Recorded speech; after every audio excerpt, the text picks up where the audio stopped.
बुरा जो देखन मैं चला, बुरा न मिलया कोई, जो मन देखा आपना, मुझसे बुरा न कोई। नमस्कार दोस्तों, स्टोरीज बाय राधिका में आपका स्वागत है। दोस्तों, क्या हम आप जानते हैं कि अनजाने में किए हुए कर्मों का फल भी हम सबको भुगतना पड़ता है।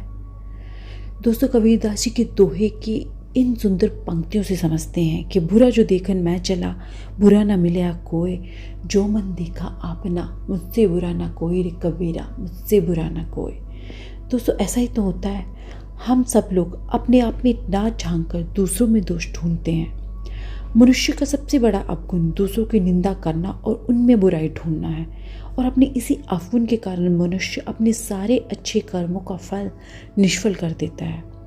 दोस्तों, अपने किए हुए कर्म, अनजाने में किए हुए कर्मों का फल हम कैसे भुगतते हैं, आइए समझते हैं हम एक छोटी सी कहानी के माध्यम से।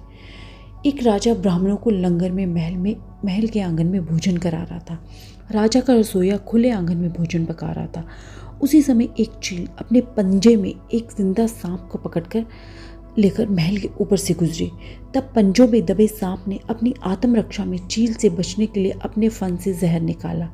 तब रसोइया जो लंगर ब्राह्मणों के लिए पका रहा था, उस लंगर में सांप के मुख से निकले जहर की कुछ बूंदें खाने में गिर गई। किसी को कुछ पता नहीं चला। इसका फल ये हुआ कि ब्राह्मण जो भोजन करने आए थे, उन सब की जहरीली खाना खाने से मौत हो गई। अब जब राजा के सारे ब्राह्मणों की मृत्यु का पता चला तो ब्रह्म हत्या होने से उसे बहुत दुख हुआ। ऐसे में अब ऊपर बैठे यमराज के लिए भी ये फैसला लेना मुश्किल हो गया कि इस पाप कर्म के फल हम किसके खाते में डालें। राजा, जिसको पता नहीं कि खाना जहरीला हो गया है, या रसोइया, जिसको पता ही नहीं कि खाना बनाते समय वह जहरीला खाना हो गया हुआ है, या वह चील जो जहरीला सांप राजा के महल के ऊपर से लेके गुजरे, या वह सांप जिसने अपनी आत्मरक्षा में जहर निगला। दोस्तों, बहुत दिनों तक ये मामला यमराज की फाइल में यूं ही पेंडिंग रहा। फिर कुछ समय बाद ब्राह्मण राजा से मिलने उस राज्य में आए। उन्होंने किसी महिला से महल का रास्ता पूछा। उस महिला ने महल का रास्ता तो बता दिया, परंतु रास्ता बताने के साथ साथ ब्राह्मणों से ये भी कह दिया कि देखो भाई, ज़रा ध्यान रखना, वह राजा आप जैसे ब्राह्मणों को खाने में जहर देकर मार देता है। बस जैसे ही उस महिला ने ये शब्द कहे, उसी समय यमराज ने फैसला ले लिया। उन मृत ब्राह्मणों की मृत्यु का पाप का फल उस महिला के खाते में जाएगा और उस पाप का फल उसे ही भुगतना पड़ेगा। यमराज के दूतों ने प्रश्न किया कि प्रभु, ऐसा क्यों, जबकि उन मृत ब्राह्मणों की हत्या में उस महिला की कोई भूमिका नहीं थी। तब यमराज ने कहा कि भाई देखो, जब कोई व्यक्ति पाप करता है तब उसे बड़ा आनंद मिलता है, पर उन मृत ब्राह्मणों की हत्या से ना तो को राजा को आनंद मिला, ना ही उस रसोइये को आनंद मिला, ना ही उस सांप को आनंद मिला, और ना ही उस चील को आनंद मिला।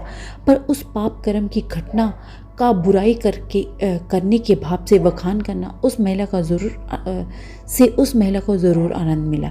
इसलिए राजा के उस अनजाने पाप कर्म का फल उस महिला के खाते में जाएगा। बस इसी घटना के तहत आज तक जब भी कोई व्यक्ति जब किसी दूसरे के पाप कर्म का बखान बुरे भाव से करता है, तब उस व्यक्ति के पापों का हिस्सा उस बुराई करने वाले के खाते में डाल दिया जाता है। दोस्तों, अक्सर हम सब अपने जीवन में सोचते हैं कि हमने अपने जीवन में ऐसा कोई पाप नहीं किया, फिर भी हमारे जीवन में इतना कष्ट क्यों। ये कष्ट और कहीं से नहीं बल्कि लोगों की बुराई करने के कारण और उनके पाप कर्मों से आया होता है, जो बुराई करने से ही हमारे खाते में ट्रांसफ़र हो जाता है। तो दोस्तों, अब आपको समझ आया कि कैसे हम अपने अनजाने में किए हुए कर्मों के फलों का भुगतान करते हैं।